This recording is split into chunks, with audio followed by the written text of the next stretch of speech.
Peace, you too. What to do, your boy Justice? Back with another video. This one gonna be pretty brief. You know what I mean? Quick. But I heard about it a little bit. I didn't really get into it. You know what I'm saying? But I've been doing a little research on it now, and it's like, wow. You know what I mean? And I'm gonna give a shout out to Tariq Nasheed. I think he one of the first ones that brought this story to life. You know what I'm saying?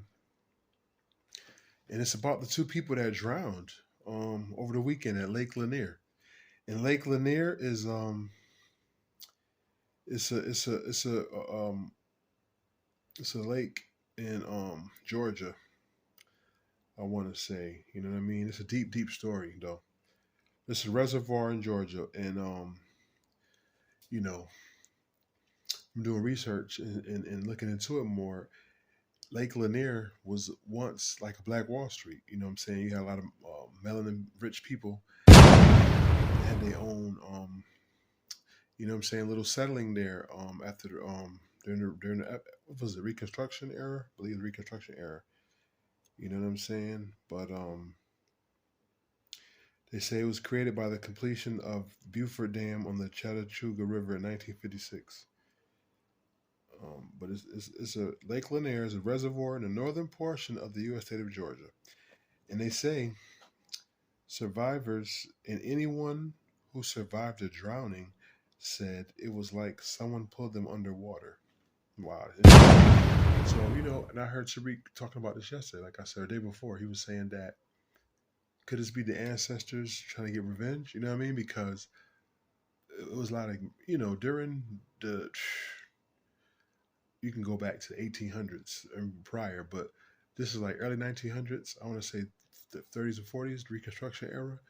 A lot of black melanin rich people went and, had their own, civilizations. And they didn't, the powers that wanted to be at the time trying to get power did not want black people uniting. So they ran them out. They destroyed their homes, killed whoever didn't want to, cooperate with what the government was trying to do.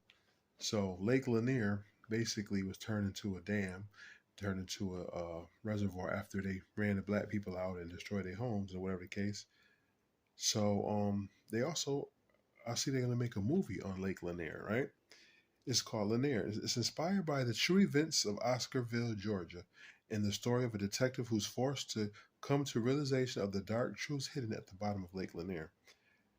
His wife, Jeff Stevenson, and his daughter head off to a fun weekend getaway at Lake Lanier to celebrate his daughter's birthday. But they're going to spin it to a horror story. It's not a horror story. They killed the melanin rich people. And of course, you know what I'm saying, when you try to wipe out a lineage of people, you might have to deal with the ancestors and their spirits and souls. You know what I mean? That, and you can say whatever. It's not spooky. I believe if someone is murdered or massacred in a particular house or dwelling, their spirit will always live there. Their spirit will dwell and or bother anybody who comes and messes with their, habitat. It's like protecting their home. But it's crazy. And I'm gonna leave it there. I don't want to get too deep into this, but Lake Lanier, two people drowned, and I think one missing. And from the looks of the pictures, they was not melanin rich. They were Neanderthals, right? And it's not always black or white, of course, but in this particular situation, could it be the ancestors? The spirit of the Ogun came back and took revenge for the pillage of his people. You know what I'm saying? Protons, electrons always cause explosions. Your boy Justice Bad. You can look into it further. Google Lake Lanier and the drownings over the weekend. Two people drowned. I think one is still missing. Crazy. One person, they said, jumped in the water and got electrocuted.